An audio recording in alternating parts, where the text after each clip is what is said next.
त्रिभुज सीरीज की जो मैं वीडियोस बना रहा हूँ इसमें पुनः आपका स्वागत है। देखिए बच्चों, मैं जो ये ट्रायंगल सीरीज बना रहा हूँ ये काफी इंपोर्टेंट है, इसको आप ध्यान दीजिए, ज्यादा से ज्यादा बच्चों में भी शेयर कीजिए और चैनल को सब्सक्राइब जरूर कीजिए। देखो इसको ध्यान से, इंपोर्टेंट चीजें हैं काफी, आपके कॉम्पिटिशन वाले एग्जाम्स में भी इनका एप्लीकेशन होगा।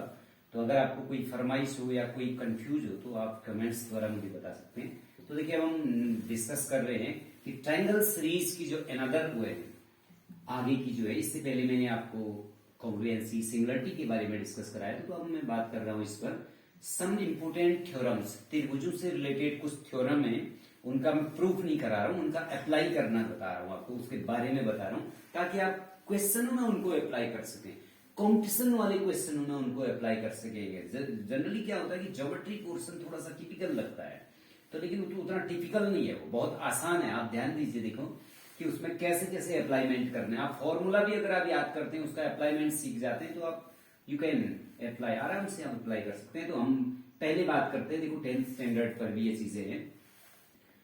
तो सबसे पहले मैं बात कर रहा हूं इसमें कि थेल्स थ्योरम की बात, ठीक है।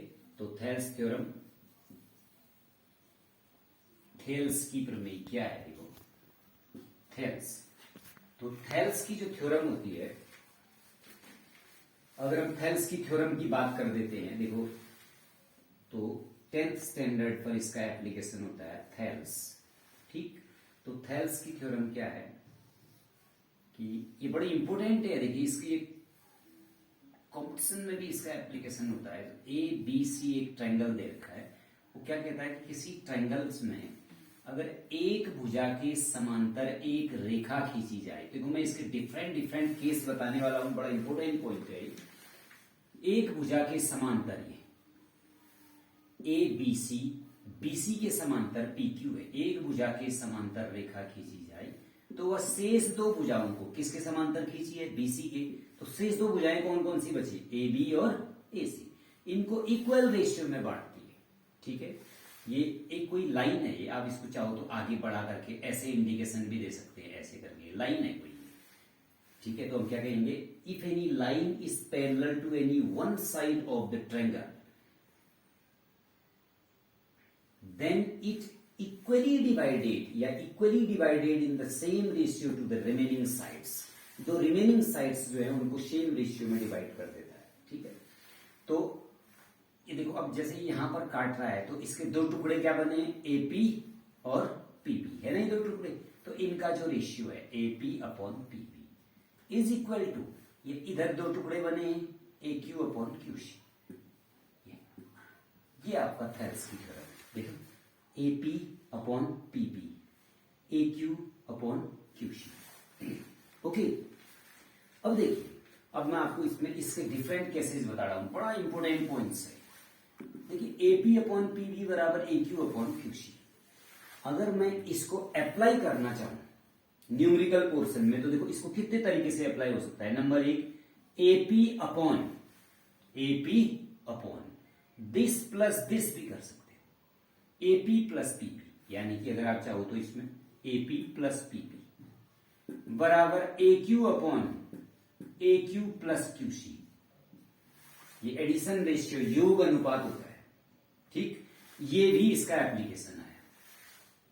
ऐसे भी आप इसको अर्थात क्या कर सकते हैं, अगर आप देखिए इधर एपी अपॉन ए बी, कैसे एपी देन पीबी क्या हो गया, AP plus PB A B हो गया। तो आप ऐसे भी यूज कर सकते हैं, ए क्यू बट्टे ए सी, छोटा बट्टे बड़ा, छोटा बट्टे बड़ा, ये भी अप्लाईमेंट कर सकते हैं।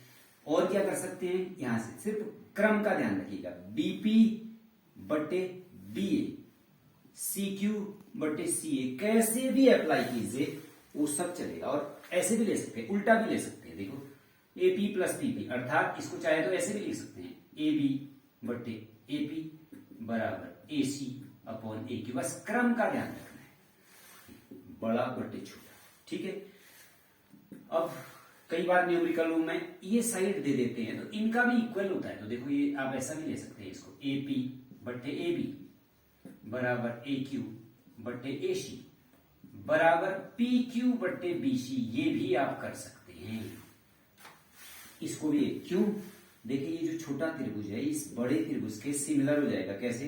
ये इसके पैरेलल है तो ये साइड, ये एंगल इसके बराबर, ये एंगल करस्पॉन्डिंग साइड्स ये कॉमन है। तो triangle A P Q similar A B C, ये त्रिभुज A P Q similar A B C के, चेक करो ये इसके पैरेलल है तो ये करस्पॉन्डिंग संगत कोण हो गई, ये दोनों ये कॉमन है तो हो गया। वैसे भी अगर दो ही भी कोण बराबर हो तो सिमिलर माने जाते हैं क्योंकि थर्ड एंगल ऑटो सेम हो जाता है। वारंटी में से ही तो सब्ट्रैक्ट कराएंगे उसको। तो पी क्यू ये पैरेलल होने पर ये भी आप लगा सकते हैं ए पी बट्टे ए बी, पी क्यू बट्टे पी सी। तो कई बार ये आता है सीबीएसई में, ऐसे क्वेश्चन कई बार पूछे जाते हैं। इस बार भी सीबीएसई में हाफ ईयरली में ही क्वेश्चन आया था इसी पर।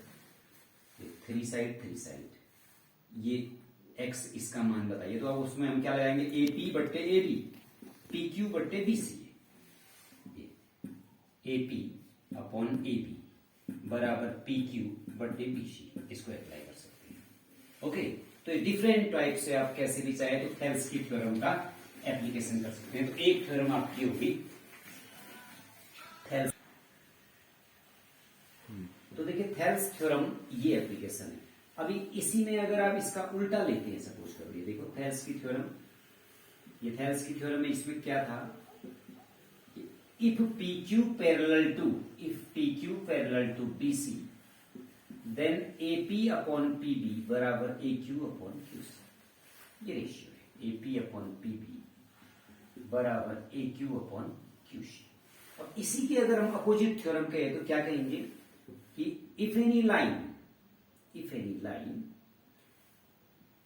divided in equal ratio to two sides of the any triangle, then it will be the parallel to the third side of the triangle। यदि एक रेखा त्रिभुज के दो भुजाओं को समान अनुपात में बांटती है तो वह तीसरी के समांतर होगी। कहने का मतलब अगर ऐसा दे रखा है तो ऐसा होगा। थेल्स की थ्योरम क्या है, ये इफ ये गिवन पार्ट, ये प्रूफ पार्ट। थ्योरम में क्या होता है, गिवन पार्ट एक प्रूफ पार्ट। ये गिवन है, यदि ऐसा है, यदि P Q parallel B C है तो A P upon P B ये होगा। इसके अपोजिट थ्योरम में क्या है, if A P upon P Q बराबर A Q upon Q C then P Q parallel to B C. जैसे एक क्वेश्चन क्या है आपके पास, एक क्वेश्चन है आपका, एक आइसोस्केलस ट्रायंगल है, सिद्ध कीजिए किसी समबाहु त्रिभुज के मध्य बिंदु को, दो भुजाओं के मध्य बिंदु को मिलाने वाली रेखा तीसरी भुजा के समांतर होती है, या समद्विबाहु त्रिभुज में कह लीजिए आप, इन आइसोस्केलस ट्रायंगल्स। तो let ABC be isosceles triangle, here AB equal to AC। Now P and Q are the mid points, P और Q क्या है, इसके मिड पॉइंट्स हैं। तो now draw a line PQ। तो अब देखिए P इसका मिड पॉइंट है तो AP और PB आपस में क्या आ गए, बराबर। तो AP बट्टे PB का रेशियो करोगे तो कितना आएगा, 1। क्यों? क्योंकि अगर ये 5 है तो ये भी 5 है, ये 6 है तो ये इक्वल है ना, इक्वल का रेशियो 1 आता है। रेशियो मीन्स भाग देना भाई। तो ऐसी AQ अपॉन QC, AQ और QC का रेशियो भी कितना आएगा, 1। Why? Because Q is the mid point of AC, then AQ equal to QC, then AQ upon QC equal to 1। Okay, ये 1। देखिए अगर ये 10 से नहीं है तो ये 5 5 होगा ना, तो भाग दोगे तो एक ही तो आना है। तो अब देखिए आप AP अपॉन PB, ये बट्टे ये बराबर ये बट्टे ये रेशियो इक्वल आ गए ना, ये AP बट्टे PB बराबर AQ अपॉन QC, ये इक्वल आ गई। तो अगर ये इक्वल आ गए हैं तो इसका मतलब मैंने क्या कहा था इसके अपोजिट थ्योरम से, तो this line will be parallel to the third side, तो ये PQ इसके पैरेलल होगी। ये प्रूव हो गया। ये क्वेश्चन भी है कि किसी समद्विबाहु त्रिभुज की बराबर भुजाओं के मध्य बिंदु को मिलाने वाली रेखा तीसरी भुजा के समांतर होती है। Okay, thanks. अगले वीडियो में मिलेंगे।